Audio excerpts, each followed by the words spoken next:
자, 그러던 어느 날 선조의 관심 바뀌던 임해군과 왕자들에게 흥미로운 일이 생깁니다. 선조가요, 네. 이 성대한 보물들을 쫙 진열해 둔 뒤 이 왕자들을 불러 모은 겁니다. 그리고 하는 말, 마음에 드는 거 한번 가져봐라. 애주에서 한 번씩 하나 골라봐라. 와. 선조의 명령이 딱 떨어지자 왕자들은 뭐 서로 가지겠다며 앞다퉈서 보물을 챙기기 시작합니다. 근데 이때 선조의 눈에 탁 들어온 한 왕자가 있었습니다. 광해군? 광해군. 바로 광해군이었습니다. 여기서 문제 한번 내보겠습니다. 보시죠. 문제다. 이거 맞춰야 돼요. 이거. 자, 광해군은 과연 이때 무엇을 골랐을까요? 정답. 정답. 아, 저 맞춰도 돼요? 네. 모두가 갑자기 그 보물, 보물이다 보물 하고 있는데 광해군은 잠깐만요. 이건 왕의 물건인데 어찌 신하가 만지겠사옵니까? 저는 만지지 않겠습니다. 나랑 똑같은 생각했어. 뭔 똑같은 생각을 해요? 진짜요. 진짜로. 아 진짜요? 동표 씨 어떻게 생각했다고요? 저는 네. 모두가 이게 다 가지려고 하니까 네. 오히려 나는 저는 안 가지겠다. 오. 저는 이 보물이 필요 없다. 이렇게 했을 것 같아요. 동표 씨, 나나 씨, 오답. 오답일 것 같아. 광해군도 정답인 줄 알고. 선택했습니다. 정답. 네. 붓을 선택합니다. 네. 우리 왜 돌잡이 할 때, 아기 때, 아기 돌잡이 할 때 뭐 이렇게 뭐 연필이나 붓 같은 거 딱 잡으면 나중에 공부하겠구나 이렇게 하거든요. 50% 정답. 붓과 항상 세트로 있는 정답! 자, 정답! 조나단 정답! 조나단 정답! 동표 씨. 국가 뭐 정답. 인생은 타이밍이야. 아니, 인생은 타이밍이야. 선생님, 나단 씨의 정답을 듣고 갑자기 동표 씨. 야, 이 선조 너무한 거 아닙니까? 지금 나단 씨가 잠깐만. 정답을 했는데. 자, 이 값비싼 보물을 챙기기 위해 다른 왕자들이 막 다투는 동안 광해군은 조용히 붓과 멍만 챙긴 겁니다. 와. 선조는요, 눈앞의 이익에 눈이 멀어 이 싸우는 왕자들과 다르게 욕심 부리지 않고 어른스러운 모습의 광해군을 보고 깜짝 놀랐을 겁니다. 자, 이후 선조는요, 왕자들에게 대뜸 이런 질문을 던집니다. 반찬 중에 으뜸은 무엇이냐? 반찬 중에 으뜸. 반찬! 이거 너무 서바이벌 아니에요? 이거 진짜 어떻게 생각해요? 이거 너무. 자, 그러면 손남표 씨가 만약에 왕자였다면 네. 여기 뭐라고 대답하시겠습니까? 이게 제가 오디션을 네. 엄청 많이 봤어요. 오호. 한 20번 넘게 봤는데. 어허. 중요한 대답이다 이거. 네, 그때 제가 네. 인사를 특별하게 하자. 다른 사람이랑 다르게. 그래가지고 막 엄청 머리를 싸매서 인사를 막 만들었던 기억이 있는데 지금 약간 딱 그런 느낌이거든요. 그렇죠. 어떤 인사를 했어요, 그때 그래서? 제 고향을 살려서 안녕하세요. 대게가 유명한 영덕에서 온 올해 23살 손동표입니다. 예쁘게 봐주세요. 이렇게 했었어요. 그래서 좀 인사를 이렇게 했었어요. 그래서 좀 인사를 남겼는데. 아이 왜요? 지금 너무 상큼하게 잘했는데 잘하지, 왜 그래요. 반응 좀 해주세요. 잘하시네. 이 오디션을 20번이나 봤으니까 네. 혹시나 진짜 오늘 정답 맞출지. 진짜 뭐. 뭐라고 대답할 거예요? 대답하셨습니까? 뭐 보통 다들 뭐 김치, 뭐 나물 이런 반찬들을 얘기를 할 거잖아요. 오호. 근데 저는 물을 얘기를 할 것 같아요. 오호. 으뜸은 물입니다. 이 모든 달고 맵고 짠 거를 다 시원하게 씻어주고 마무리를 해주는 물이 가장 중요한 으뜸이 아닌가라는 생각을 합니다. 이런 식으로 좀 약간 좀 엉뚱하지만 또 신박한 답변을 했을 것 같아요. 왕자들은요, 떡, 꿀, 고기, 뭐 이런 자기가 좋아하는 반찬들을 말했습니다. 그런데 광해군은 왜요? 과연 또 달라. 이렇게 얘기합니다. 소금입니다. 소금? 소금? 소금이 아니면 온갖 맛을 이루지 못하기 때문입니다. 와, 소름 돋아. 광해군이 다른 왕자들의 대답을 그냥 지극히 평범하게 만들어버린 거예요. 그러니까. 자, 여러분이 만약 선조였다면 이런 광해군의 모습을 보고 어떤 생각이 드셨겠어요? 저 친구다. 네, 저 친구라고 딱 생각했을 것 같아요. 그 어린 나이에 어떻게 그런 걸 딱 얘 깨닫고 대답을 하지? 기특한 마음에 아마 광해군을 바라보는 눈빛부터 달라지지 않았을까라는 생각이 듭니다. 그러니까요. 교수님, 네. 그때 임해군 혹시 어떻게 대답을 했는지 기록이 있나요? 요 일화는 연려실기술이라고 하는 책에 나오는 이야기인데요. 당시 그 광해군의 답만 나와 있고 어떤 왕자를 특정해서 기록은 하지 않았어요. 그러니까 그 무슨 얘기냐 하면 임해군이 비록 장자이지만 그냥 여느 왕자랑 같이 묶어서 취급했다는 것이죠. 달리 말하면 임해군의 답은 광해군의 답과 비교가 안 된다. 수준 이하다. 그렇게 판단했다고 볼 수 있는 거죠. 이후 다른 왕자들과 이 차원이 다른 광해군의 언행은요. 조선 조정을 비롯해서 백성들에게도 소문이 납니다. 자, 그렇다면 광해군의 형 임해군에 대한 평가는 어땠을까? 임해군은 사책을 거의 맞춰가는데도 아직 그 강령조차 알게 하지 못하였습니다. 여기서 말하는 사책은요. 사기, 한서와 같은 중국의 여러 역사서를 부르는 말입니다. 임해군은요. 역사책의 진도를 맞춰가는 시점에서도 책의 줄거리조차 모를 정도로 공부를 못했던 겁니다.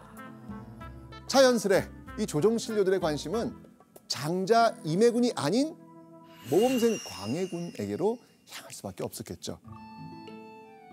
자, 그럼 이런 상황 속에서 여러분이 임해군이라면 이 동생 광해군에 대해서 어떻게 생각하셨을 것 같아요? 시기 질투. 못 넘는 벽. 쟤 때문에 내가 왕이 안 될 수도 있겠는데. 그렇죠. 이 태어날 때부터 장남이었기 때문에 이 스포트라이트를 받았던 임해군이 조선 왕실의 찬밥 신세가 된 거예요. 그리고 장남임에도 동생 광해군에게 밀리고 있었던 데는요. 임해군의 돌출 행동도 한몫하고 있었습니다. 돌출 행동.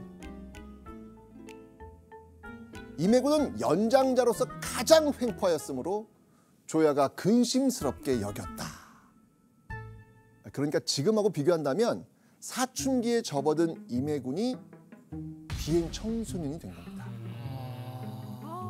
아이고. 그리고 1592년 4월 13일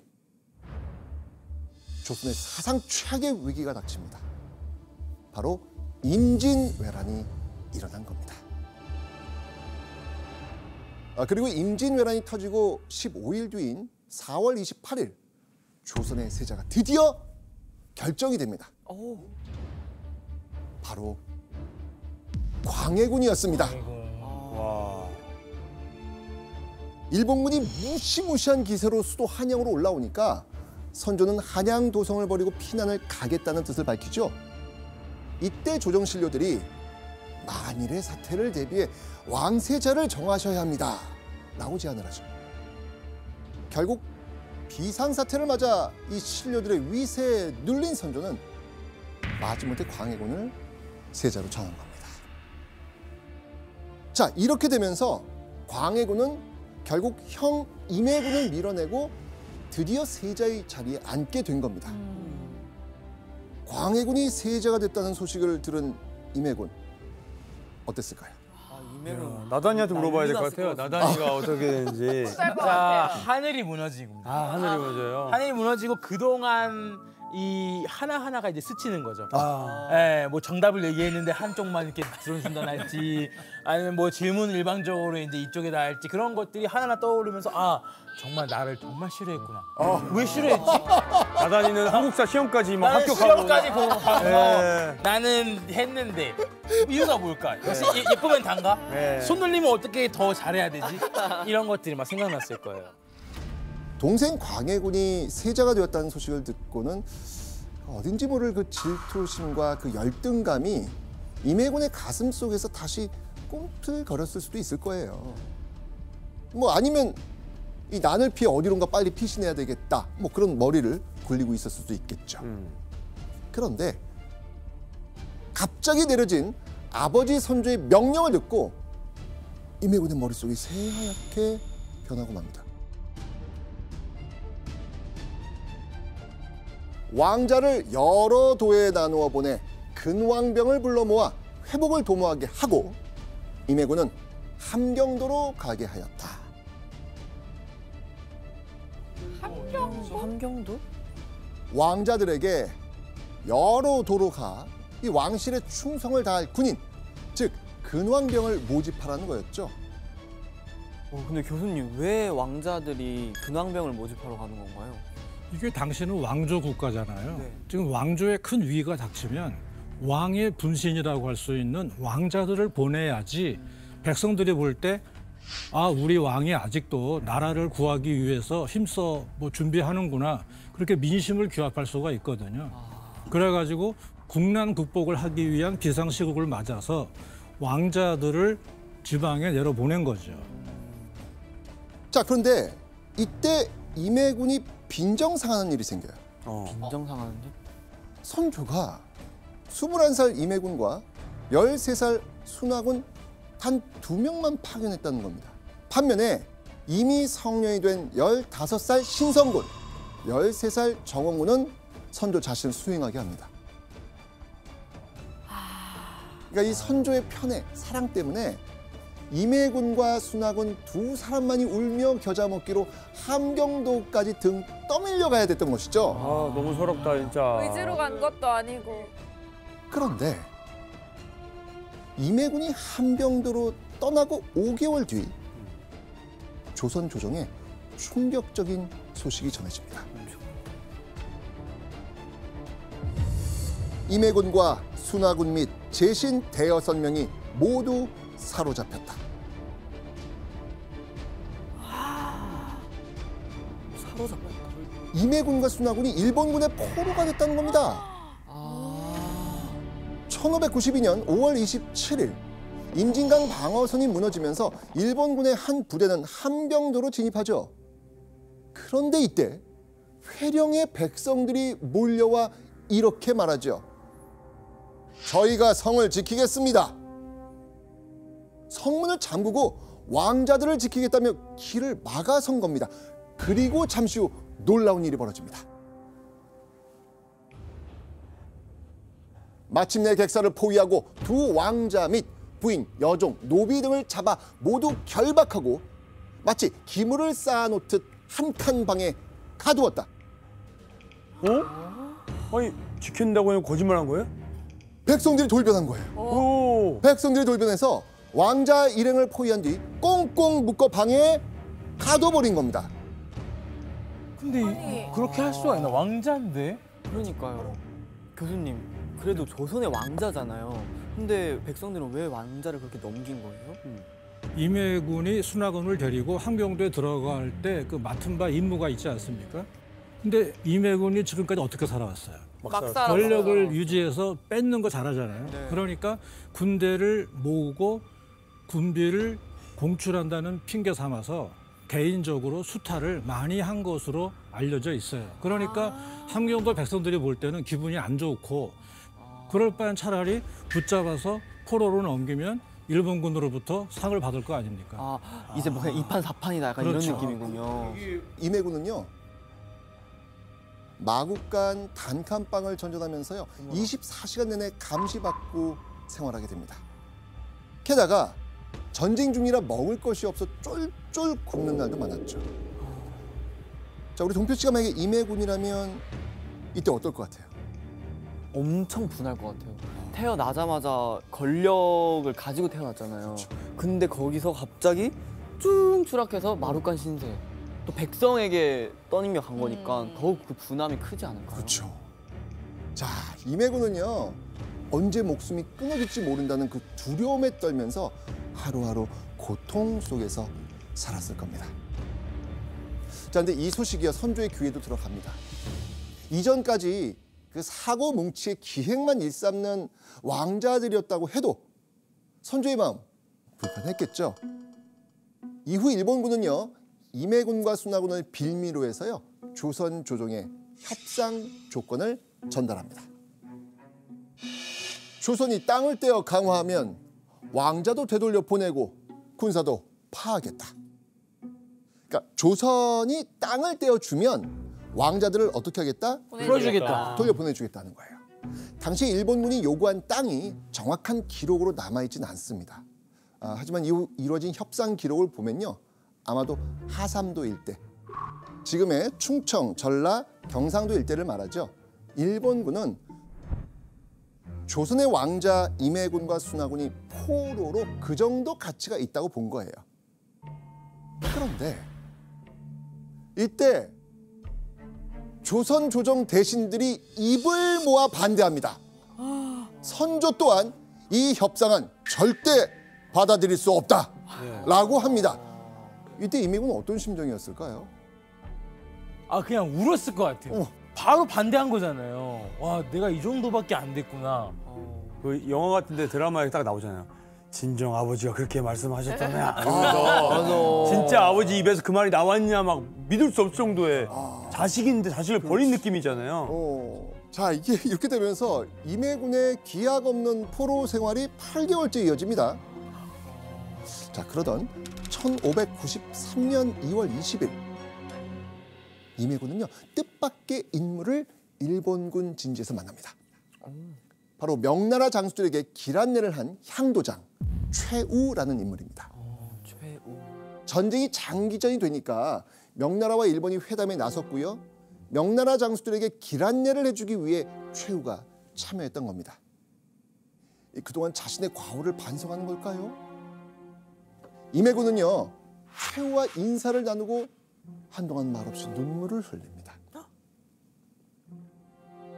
한참을 이렇게 울던 임해군은요 최우에게 조심스럽게 한마디를 건넵니다. 자, 우리 동표 씨라면 이때 무슨 이야기를 건넸겠어요? 한참 울었다고요? 네. 그러면 내가 인생을 잘못 살았나 봐요. 약간 이런 식으로 자기 반성을 해서 나는 여기서 죽어도 여한이 없다. 약간 이런 식으로 말을 했지 않을까요? 임해군은 이런 말을 합니다. 혹시 가지고 있는 돈이 있는가? 갑자기 웬 돈? 교수님, 임해군이 갑자기 돈을 달라고 하는 이유가 있을까요? 어차피 거기에 잡혀 있으면 돈을 못 쓰지 않나요? 그러니까. 근데 이제 문제는 일본군의 포로 신세이다 보니까 일본군이 호화롭게 대우하지 않겠죠. 그러니까 좀 내가 좀 어느 정도 왕자 신분에 맞는 삶을 영위를 해야 하기 위해서는 뭔가 좀 자금이 필요했던 것이고 당시 기록에 봐도 요게 그 노잣돈이라고 나와요. 내가 일본에까지 끌려갈지도 모르는데 그 모든 과정에서 돈이 필요하다 해서 돈을 요구했다고 볼 수가 있죠. 자신의 운명을 직감하고 일본으로 끌려갈 거라 믿은 임해군이 절절한 부탁을 한 겁니다. 최우는 임해군과 순하군을 위해서요 백금 30냥, 명주 20피를 바치죠. 그런데 5개월 뒤인 1593년 8월 23일 조선 조정에 깜짝 놀랄 소식이 전해집니다. 일본군이 돌연 임해군과 순하군을 풀어준 거예요. 그냥요?